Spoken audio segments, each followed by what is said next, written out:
அரசியல் கைதிகளுடைய விடுதலை சம்பந்தமாக அரசாங்கம் கூடிய கவனம் எடுக்க வேண்டும். அதே போலதான் காணாமாக்கப்பட்டோருக்கான நீதி இந்த விசாரணைகள் முன்னெடுக்கப்பட வேண்டும். விசாரணைகள் மட்டுமல்ல, இவங்களுக்கான தண்டனை, குற்றவாளிகள் தண்டிக்கப்பட வேண்டும். நாங்கள் தொடர்ச்சியாக சொல்லி வந்த விடயம் விசாரணைகள் மட்டுமில்லை, உண்மை கண்டறியப்படுவது மட்டுமில்லை, குற்றவாளிகள் தண்டிக்கப்பட வேண்டும். There has to be an accountability mechanism. So the previous government proposed a TRC. I don't know if you all are going to go ahead with it or not. We want to know the government's official position on the accountability project. There the Geneva sessions will come up. The UN Human Rights Council will take this up. But we want to know what the government's position on this matter is. We want accountability. Those who committed crimes against humanity, those who committed crimes against the Tamil people must be punished. We want to know the NPP stand on this matter. These are not issues. I mean, the NPP and the JVP should be accustomed to these issues because you all face similar issues with missing people.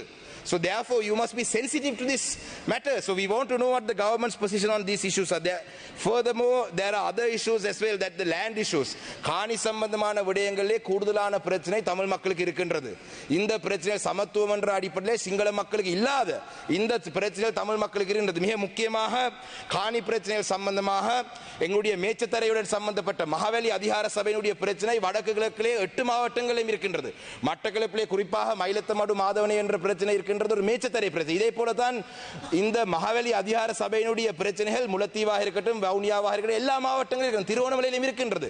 இந்த பிரச்சனைகள் தொடர்பாக அரசாங்கத்துடைய நிலப்பாடை நாங்கள் அறிய வேண்டும். அதே போலதான் தொல்பொருள் திணைக்களத்தால் இந்த நாட்டிலே சிங்கள மக்களுக்கு எந்த அச்சுறுத்தலும் இல்லை. ஆனால் தமிழ் மக்கள் தொடர்ச்சியாக இந்த தொல்பொருள் சட்டத்தின் கீழே பாதிக்கப்பட்டார். அந்த வகையிலே குருந்தூர் மலையாக இருக்கட்டும், திரியாய் பிரதேசமாக இருக்கட்டும், வடுக்குநாரி மலையாக இருக்கட்டும், மட்டக்களப்பிலே குசலான மலையாக இருக்கட்டும், இந்த பிரதேசங்களிலே இந்த தொல்பொருள் பிரச்சனை தொடர்பாக அரசாங்கம் தங்களுடைய நிலப்பாடை அறிவிக்க வேண்டும்.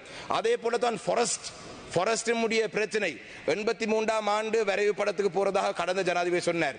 Regarding the forest land issue, the previous government was in the position of their government was to go back to the 1983 survey plan of the Sri Lanka, the land available in Sri Lanka.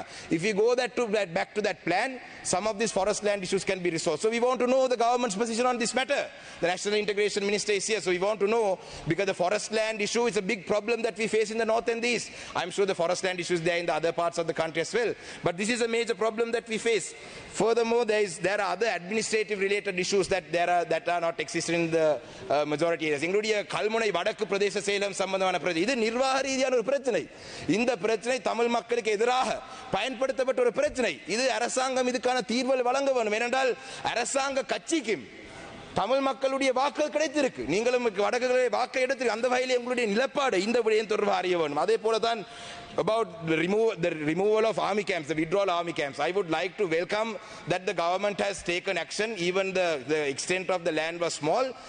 Army camp has been removed because it was not necessary. Some roadblocks have removed. We welcome that. Thank you. These are things that the previous government should have done. You know, some of the temples that were not accessible to the Tamil people, now we can access them. So we thank you. We welcome the good initiatives of the government, but we want you to take further action on these matters. There are many army camps that need to be, because they are occupying state land, they are occupying schools, they are occupying temples. So we want the government to take action, further action. While we welcome what you have already achieved, we want to encourage the government to take further steps, progressive steps towards the right direction. Finally, another most important thing is the devolution of power matter in this country. I think I would like to thank Dr. Nalinda Jayatissa. Yesterday in the cabinet meeting, he had clarified the question that I raised in the House yesterday about JVP Secretary General Tilvin Silva's statement. Dr. Nalinda Jayatissa, as the cabinet spokesperson, had clarified yesterday at a press meeting. That is what I wanted. I was hoping that would happen in the parliament in the morning, but that was done. So thank you for that. We welcome the fact that you will have the provincial councils till you bring in a new constitution. But when you bring in a new constitution, you must remember that the Tamil people of this country we are a people. So people are entitled to political rights. In the north and the east, the percentage of the Sinhala people have increased by 1,200% in the district of Ampara. Since independence, the percentage of Sinhala people has increased by 1,200% in Ampara. Whereas in the rest of the country, it has only increased by 200%. In the district of Trincomalee, the percentage has increased by 700%, whereas in Gampaha, the Sinhala population's percentage has increased by 200%. So, therefore, the state-sponsored colonization projects for the last 75 years has changed the demography of the North and the East. Therefore, now since there are other communities living there, there is no right for any government to say that the Tamil people are not entitled to a political solution in this country. So when you do bring in the future constitution, you must remember that the Tamil people are entitled to equal political power in this country, and devolution of power must be addressed. And if you change the system to not recognize the Tamil people living as a majority in the North and the East, based on today's numbers, you will also have to face repercussions that previous governments faced. Mr. Shanakyam Rasam Manikyam, you will have to complete your speech within 2 minutes. Thank you, Honourable Speaker. So therefore, I would like to bring this to your attention that when you do, I saw the statement that you are going to take public consultations, but in your election manifesto, you said that you are happy to take forward the constitution making process of 2015 to 19. Dr. Harini Amarasekara was now the present Prime Minister, was part of the committee that recommended, I think in 2016 May, you were part of the committee at that time that put forward recommendations. So you all agreed to some of those. So we are open for dialogue. We are not here to disrupt the government. අපි මේ ආණ්ඩුව පෙරලන්නවත් නැත්නම් මේ ආණ්ඩුව විනාශ කරන්නවත් මේ ආණ්ඩුව කඩාකප්පල් කිරීමවත් නෙවෙයි අපේ අරමුණ. අපේ අරමුණ ආණ්ඩුවේ හොඳ දේවල් වලට අපි සහයෝගය දෙනවා. හැබැයි අපේ ගැටලු निराකරණය කිරීම පිළිබඳව ආණ්ඩුවේ ප්‍රගතශීලී ඉදිරි වැඩ කටයුතු පිළිබඳව අපි ඕනකමින් බලන් ඉන්නවා කියන එකත් කියනවා. ඒ වගේම තමයි මේ රට තුල ප්‍රධාන වශයෙන් කාරණා තුනක් කියන්න ඕනේ. පාස්කු ප්‍රහාරය හා සම්බන්ධව මේ ආණ්ඩුවට විශාල වගකීමක් තියෙනවා. අපි දැක්කා පිල්ලයන්ව ගෙනල්ලා ප්‍රශ්න කරා. එතනින් එහාට අත්අඩංගුවට ගැනීම ඒක ඉතින් පොලිසියේ කාරණයක් අපි කියන්නේ අත්අඩංගුවට ගන්න එක ඕගොල්ලන් කරන්නේ. හැබැයි පාස්කු ප්‍රහාරය හා සම්බන්ධ තව තොරතුරු අපි ළඟ තියෙනවා. මේ පිළිබඳව මම ආරක්ෂක ලේකම්තුමාට දැනුවත් කරලා තියෙනවා. දැන් අපේ ආරක්ෂක ඇමතුමාත් මෙතන ඉන්නවා. අපිට අවස්ථාවක් දෙන්න, අපිටත් අපි ට්‍රිපොලි ප්ලටූන් එක ගැන පාර්ලිමේන්තුව ඇතුළේ ගොඩක් දේවල් අපි කරුණු ඉදිරිපත් කර අවස්ථාවක් දෙන්න, අපි මේ කණ්ඩායම් සම්බන්ධ කරලා දෙන්නම්, තව සාක්ෂි ගන්න පුළුවන්.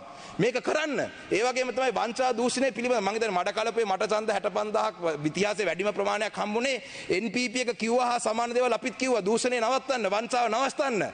ඒ වගේ වංචනික දේවල් පිල්ලයන් සහ ඒ ආණ්ඩුව කරපු කාරණා 32ක් හිටපු අගමැති දිනේෂ් කුණවර්ධනට මම දුන්නා. කිසිම දෙයක් කරේ නැහැ. ඒක නිසා දැන් ඉන්න අගමැතිතුමා හරි, දැන් ඉන්න ජනාධිපතිවරයා හරි අපෙන් ඉල්ල ගන්න. පිල්ලයන් කොහෙද ඉඩම් අල්ලගත්තේ? කොහෙද රටේ ඉඩම් දීලා සල්ලි ගත්තේ? අපි ගාව තොරතුරු තියෙනවා. මේව ගැන පරීක්ෂා පවත්වන්න. රටේ ජනතාව මේව දිහා බලාගෙන ඉන්නේ. ඒක නිසා අපි කැමති නෑ මේ ආණ්ඩුවට. මොකද 159ක් වගේ ලොකු මැජොරිටි එකක් තියෙන ආණ්ඩුවක් භාවිතා කරලා අපි මේ රට ඉදිරියට ගෙනියන්න තමයි අපිත් බලන්නේ. එහෙම නැතුව මේ ආණ්ඩු පෙරලා අපිට බලයට එන්න උවමනාවක් නෑ. මොකද අපේ පක්ෂේ කොහොමත් බලයට එන්න පුළුවන් පක්ෂයක් නෙවෙයි. ඒක නිසා අපිත් එක්ක ඉදිරියට වැඩ කරන්න කියලා තමයි අපි මේ ඉල්ලා සිටින්නේ. ඒ වගේම තමයි බාර් පර්මිට් පිළිබඳව. උතුරු පළාතේ ඉන්න මන්ත්‍රීවරුන්ටත් බාර් පර්මිට් තියනවා කියලා කිව්වා. විග්නේශ්වරන් මන්ත්‍රීතුමා එලිපිට පිළිගත්තා. ඇයි ඒ ලැයිස්තුවේ ඉතුරු ටික තාම දැම්මේ නැත්තේ? අපිට කිව්වා මේ බාර් පර්මිට් ගැන මේ අපිට විස්තර තියෙනවා කියලා කිව්වා. ඒව ගැන පරීක්ෂණ පවත්වන්න. රටේ ජනතාව දැනගන්න ඕනේ බාර් පර්මිට් ගත්ත මන්ත්‍රීවරු කවුද කියලා. ඇයි මේ විස්තර කියන්නේ නැත්තේ? ඉතින් අපි ඉල්ලන්නේ මේ වංචා දූෂණ පිළිබඳව මේ ආණ්ඩුව ක්‍රියාව ඉදිරියට ගෙනිය අරන් යනවා නම් අපි ඒකට සහයෝගය දෙන්න කැමතියි. රටේ ජනතාවත් බලන් ඉන්නේ. මොකද පාර්ලිමේන්තු ජනාධිපතිවරයාට කලින්ම කිව්වා මේ රටේ අපිට අපේ විපක්ෂයේ ජනතාව කියලා කිව්වා. අපිට විපක්ෂයක් හැටියට ජනතාව කියලා. ඉතින් මේ රටේ ජනතාව මේ විපක්ෂයේ බවට පාරට බහින්න කලින් මේව ගැන expedite the process. You all have had a decent amount of time. අවසන් කරනවා කතානායකතුමා. ජනාධිපතිවරණ ඉවර වෙලා දැන් මාස කිහිපයක් ගිහිල්ලා තියෙන්නේ. ඉතින් ඊළඟ මාසයේ ඇතුළත හරි අපි දැන් අලුත් කියලා කියන්න හරි අලුත් තමයි. අපි සහයෝගය දෙනවා. අපි එනකොට අපි ඒ ප්‍රගතශීලී විදිහට වැඩ වෙනවා නම් අපෙත් සහයෝගය දෙනවා. රටේ ජනතාවගේ සහයෝගයත් ලම්බ වෙයි. ඒ වගේම තමයි අවසන් කරනවා කතානායකතුමනි.